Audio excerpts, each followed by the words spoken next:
जय श्री कृष्णा।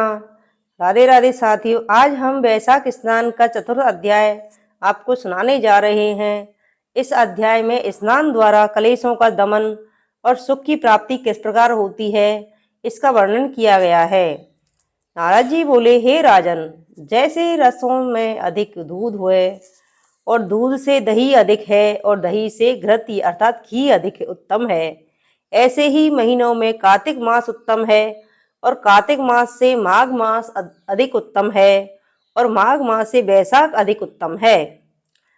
इसमें धर्म करना बड़ के बीज की तरह बढ़ता है। यदि कोई धन संपन्न हो, दरिद्री हो अथवा पराधीन हो, उसे जो भी वस्तु मिल जाए वही ब्राह्मण को दे दे, जैसे कंद मूल फल शाक नमक गुड़ बीर पत्र जल और छाछ आदि, तो ये भी श्रद्धा पूर्वक दान करने से अपरिमित हो जाएंगी। बिना दिए ब्रह्मा आदि देवताओं को भी नहीं मिलेगी। इसलिए सुख की इच्छा चाहने वालों मनुष्य को अवश्य दान करना चाहिए।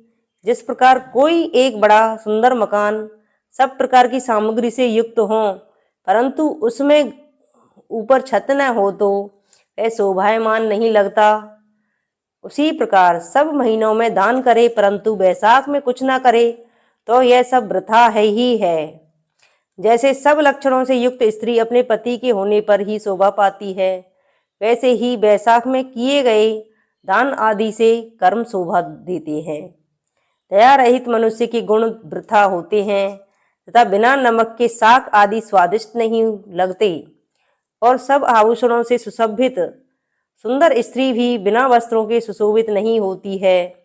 ऐसे ही वैशाख मास में बिना दान किए मनुष्य का पुण्य फल प्राप्त नहीं होते, अर्थात मनुष्य शोभा नहीं पाते। मेष की संक्रांति में मधुसूदन भगवान का ध्यान कर प्रातःकाल स्नान करके विष्णु भगवान का पूजन करें और नीचे लिखे मंत्र से मधुसूदन भगवान की प्रार्थना करें।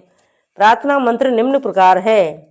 मधुसूदन देवेशम वैशाखे मेषगे रवो प्रातः स्नानम करिष्यामि निर्विघ्नं कुरु माधव।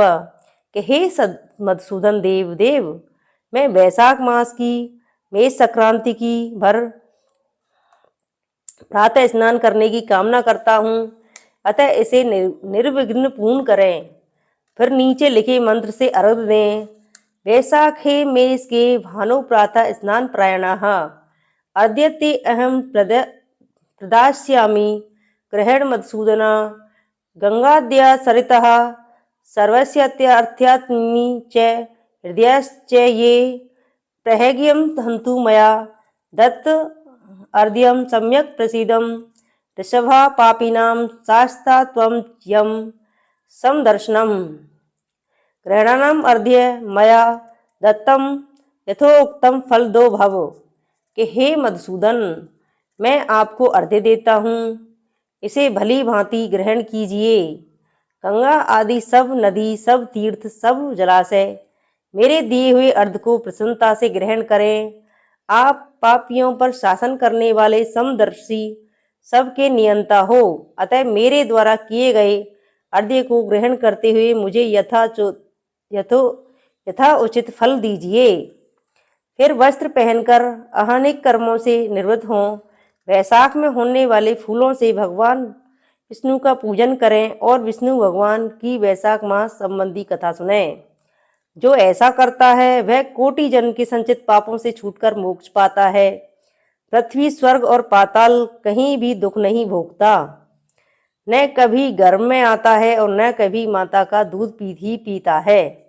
हे राजन, वैशाख मास में शरीर का तेल मलना, दिन में सोना, कांसे के बर्तन में भोजन करना, घाट पर सोना, घर में स्नान करना, निषिद्ध भोजन करना, 2 बार भोजन करना,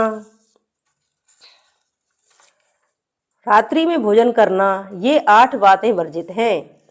जो कांसे के पात्र में भोजन करता है और उत्तम हरि कथा नहीं सुनता, न किसी तीर्थ में स्नान करता है, न दान देता है, वह नरक में ही जाता है। जो हरि नाम नहीं जपता और स्वस्थ होते हुए प्रातः वैशाख स्नान नहीं करता, वह मरे हुए के समान है और चांडाल की योनि को प्राप्त होता है। जो मेष की संक्रांति में तीर्थ स्नान नहीं करता वह 100 वर्ष तक कुत्ते की योनि को पाता है। जो कमल के पत्र पर भोजन नहीं करता वह गधे की योनि पाकर पीछे खच्चर की योनि प्राप्त करता है। वैशाख मास में नियम पूर्वक कमल के पत्तों पर भोजन करने से सब पापों से निवृत्त होकर मनुष्य को विष्णु लोक मिलता है। 1000 ब्राह्मणों की हत्या का पाप किसी तरह से दूर हो सकता है, परंतु वैशाख मास में स्नान दान आदि न करने से उसका पाप कभी दूर नहीं हो सकता। जो बैसाख की दोपहरिया के समय मार्ग चलने से अपने घर पर आए हुए या थके हुए ब्राह्मण को सुंदर आसन देकर उसके चरणों को दबाता है और चरणोदक को अपने मस्तक पर छिड़कता है तो उसके सब बंधन कट जाते हैं तथा गंगा आदि संपूर्ण तीर्थों में स्नान करने का फल निश्चित ही मिलता है। अन्नदान व जलदान न करने से पाप और दुख कभी दूर नहीं होते। जो प्रातःकाल सूर्योदय होने पर सागर में मिलने वाली नदियों में स्नान करता है तो उसके 7 जन्म के पाप तत्काल ही नष्ट हो जाते हैं। उषा काल में सप्त गंगा, जाह्नवी, वृद्ध गंगा, कालिंदी, सरस्वती, कावेरी, नर्मदा और वेणी ये सप्त गंगा हैं। इनमें स्नान करें तो उसके कोटि जन्म के पाप तत्काल नष्ट हो जाते हैं। जो भगवान विष्णु में मन लगाकर नदी में स्नान करता है तो उसके 3 जन्म के संचित पाप शीघ्र नष्ट हो जाते हैं। वैशाख के महीने में अप्राकृत जलाशय में स्नान करने से ही जन्म से लेकर उस समय तक के पाप नष्ट हो जाते हैं। घर के बाहर गौ के चरण रखने की जगह के समान भी जल गंगा के समान होता है। बावड़ी में स्नान करने से हे राजन बड़े बड़े पाप दूर हो जाते हैं। दान नहीं करने से दरिद्रता आती है। दरिद्री होने पर पाप किया जाता है। पाप करने से नरक अवश्य मिलता है। इसलिए सुख की इच्छा करने वाले मनुष्य को अवश्य दान करना चाहिए। वैशाख मास में जो धर्म कर्म स्नान आदि नहीं करता है उसका किया न किया सब वृथा है। वैशाख मास में तीर्थ यात्रा, जप, दान और होम आदि का फल भी अधिक होता है और तुरंत फल मिलता है। मधुसूदन भगवान इसके देव हैं। जिसने किसी प्रकार भी वैशाख में मधुसूदन भगवान का पूजन नहीं किया वह मूढ़ बुद्धि सूकर की योनि पाता है। जो तुलसीदास से वैशाख मास में मधुसूदन भगवान की पूजन करता है, जो तुलसी दल से वैशाख मास में मधुसूदन भगवान की पूजा करता है वह सार्वभौम राजा हो कोटि जन्म तक अनेक सुख भोगता है। फिर अपने करोड़ कुलों को लेकर विष्णु की सायुज्य मुक्ति पाता है। इस प्रकार चतुर्थ अध्याय समाप्त हुआ। जय श्री कृष्णा। राधे राधे भक्तों।